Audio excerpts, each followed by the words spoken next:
What you're about to see is not a debate about tactics or opinions. It's a reframing of how this industry actually operates. For years, what has been presented as confidence, certainty, expertise, control has been accepted at face value. But when you look closer, much of that confidence is not rooted in clarity or consumer benefit. It's rooted in control. Control over information, control over access, and ultimately, control over outcomes. Today, we're going to separate what feels authoritative from what is actually aligned with the consumer. I am Steve Colano, and this is Confidential Remarks. We are not dealing with isolated behaviors. We are looking at a consistent, repeatable pattern, one that has been normalized over decades. The industry has built a foundational narrative that restricting access, controlling data, and dictating terms somehow serves the client. But that narrative does not hold up under scrutiny. It is not a service model. It is a protection model designed to preserve the system itself, often at the consumer's expense. What appears as certainty is, in many cases, carefully managed control. Once you recognize the pattern, it becomes difficult to ignore. It shows up in how people speak, in absolutes, as if there is only one correct path. It shows up in how information is handled, selectively revealed to create a sense of certainty that may not actually exist. It shows up in scarcity, where access is artificially limited to create urgency and pressure. And it shows up in how transparency is framed, as something risky or even harmful. None of this is accidental. This is not leadership. This is control, expressed through consistent and deliberate behaviors. One of the most effective control mechanisms is artificial scarcity. Properties are intentionally kept off the open market under the premise of testing or protecting value. But what this really does is limit visibility and restrict competition. Buyers are then funneled into tightly controlled windows, short showings, limited access, creating urgency that feels real but is manufactured. This pressure benefits the system, not the consumer. When competition is constrained and information is incomplete, value is not discovered, it is dictated. When consumers gain access to real data, price history, time on market, risk indicators, it changes behavior. It introduces context, and with context comes better decision making.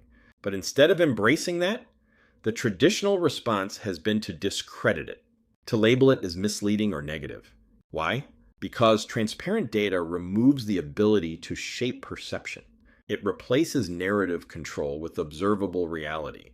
And when reality is visible, the balance of power begins to shift. A real open market does not rely on gatekeeping. It is built on access, clarity, and choice. Multiple service models exist because consumers are not all the same. Pricing is flexible, driven by value rather than tradition. Data is fully visible, good, bad, and everything in between. Because informed decisions require complete information. And most importantly, decision-making shifts to the consumer. Not filtered, not constrained, but empowered. In this model, the industry does not dictate the experience. It supports it. What we are really looking at are two fundamentally different systems. In the old model, information is controlled, access is limited, and the mindset is industry first. The assumption is ownership of the process, and in many ways, ownership of the client. In the open model, everything changes. Information is transparent. There are multiple paths forward, and the mindset shifts to service, true service, where the consumer defines success. These are not small differences. These are entirely different realities. If the benefits of transparency are so clear, why the resistance? Because transparency removes advantages that were never meant to be visible. It eliminates the ability to control timing, pricing narratives, and access. It disrupts the mechanisms that have historically shaped outcomes. And when those mechanisms disappear, so does the leverage. This is not about disagreement. It is about loss. Loss of control, loss of influence, and loss of a system that favored opacity over clarity. You cannot convince a system to dismantle itself. Arguing with legacy structures on their own terms is not just ineffective, it is a distraction. Progress does not come from winning debates with the past. It comes from building something better, Something so aligned with reality that the old model becomes irrelevant. Evolution is not about confrontation. It is about replacement. The question is not whether change is coming. It is whether you are building toward it. Ultimately, the market does not respond to opinions. It responds to outcomes. Where are consumers getting better results? Where are decisions being made faster with more confidence? Where does behavior naturally gravitate when given a choice? The answers to those questions matter more than any narrative. Data, outcomes, and behavior reveal the truth.